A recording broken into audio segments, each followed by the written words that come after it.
Thank you all for coming to this very exciting event. On behalf of CSB Campus Ministry, the Institute for Women's Leadership, the Spirituality Center of St. Benedict's Monastery, the Companions on a Journey, and CSB Alumni Office, we heartily welcome Kate Dugan to campus. We are very excited that you have come to share your insights and experiences with us. Kate Dugan was baptized, made First Reconciliation, received First Communion, was confirmed, and married in Immaculate Conception Parish in Watertown, South Dakota. She graduated from the College of St. Benedict in 2002. After graduating, she served in the Jesuit Volunteer Corps and worked for the Sisters of Mercy at McCauley Institute in Maryland.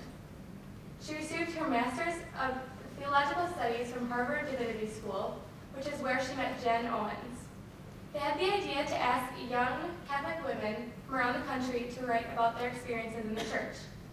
From this came their book, From the Pews in the Back, Young Women and Catholicism, a collection of 29 humorous and thought-provoking stories by women 18 to 35 years old.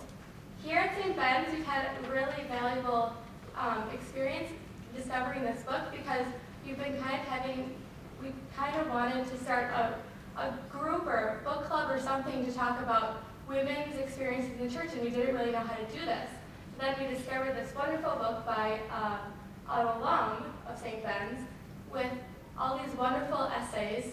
And so here we are with our own Kate Dugan, and join me in welcoming Kate Dugan.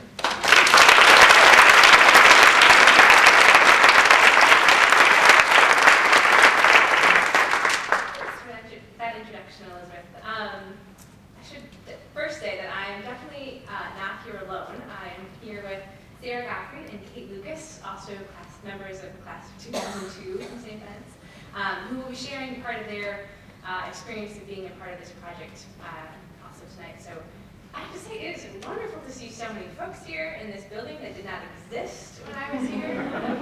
So thank you all for coming to be here tonight. I'm just going to read some things because I get a little nervous in front of people. Excuse the paper, if you will.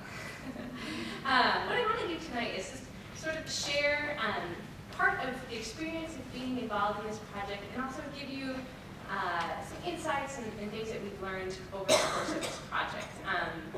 It's funny that Elizabeth called me the author because I'm definitely one of 31 women involved in this project, which is really an honor to be a part of this sort of community of women who put this book together, which at the end of the book we write about how sort of we feel a sense of solidarity with these women, and it's really true, as I'm sure many of you can appreciate. So without further ado,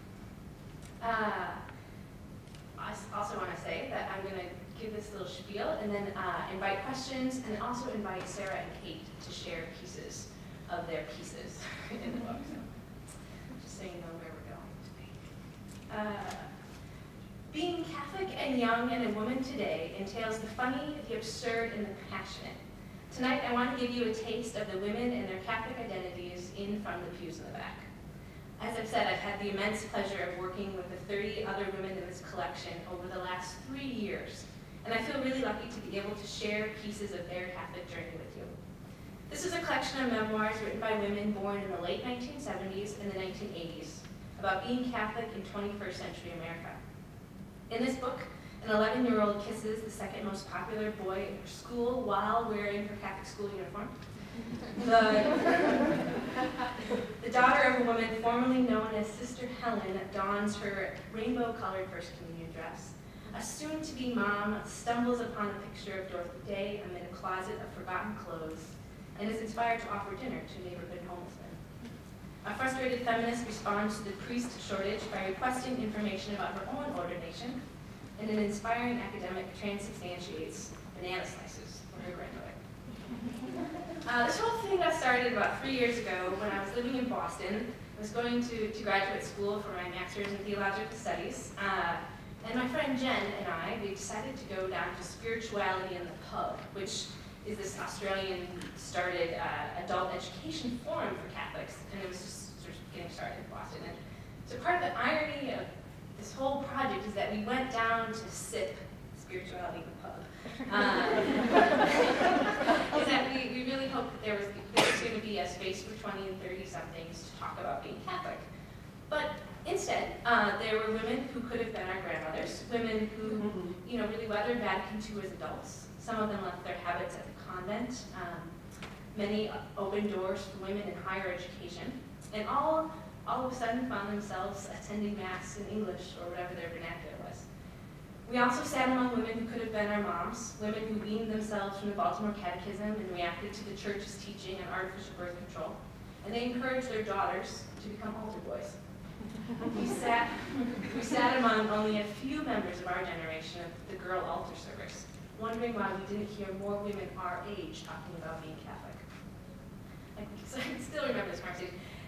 There was a woman in front of us who had these really kind eyes and graying hair, and she wondered aloud why young people aren't at Mass. They aren't acting very Catholic.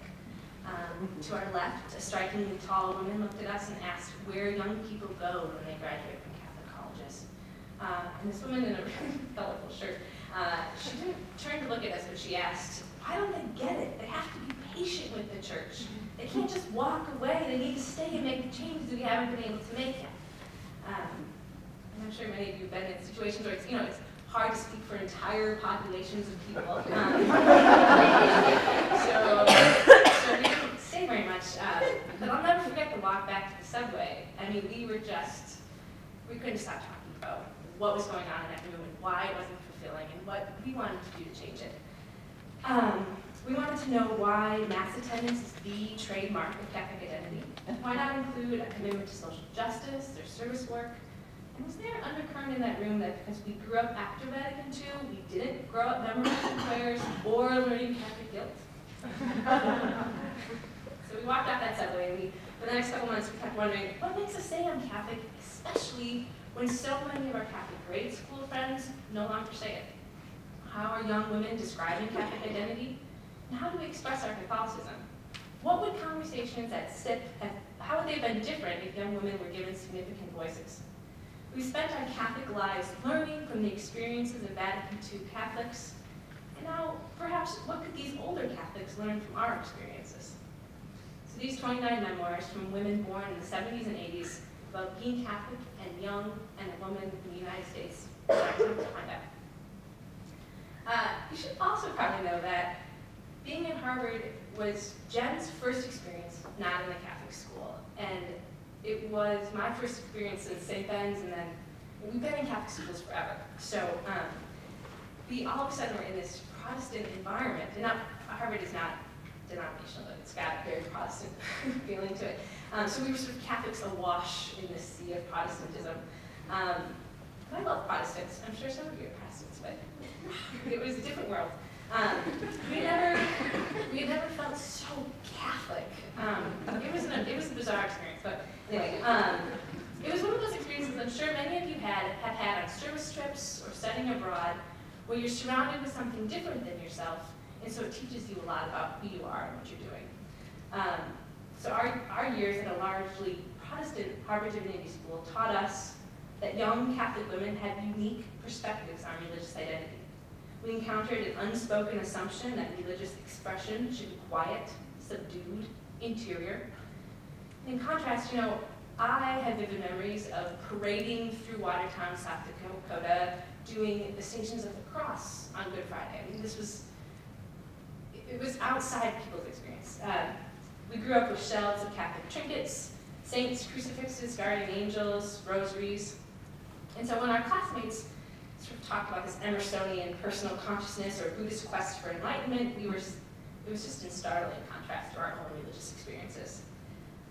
And in a time when it's hip to write your own spirituality, Jen and I, we can recite the Mass parts, we know the rote prayers of our childhood, and perhaps this is the most stark thing at Harvard is that we studied alongside women who were going to be the ordained ministers at the UCC Church or the Lutheran Church or Presbyterian. And we were just really aware of how closed that door to ordination was.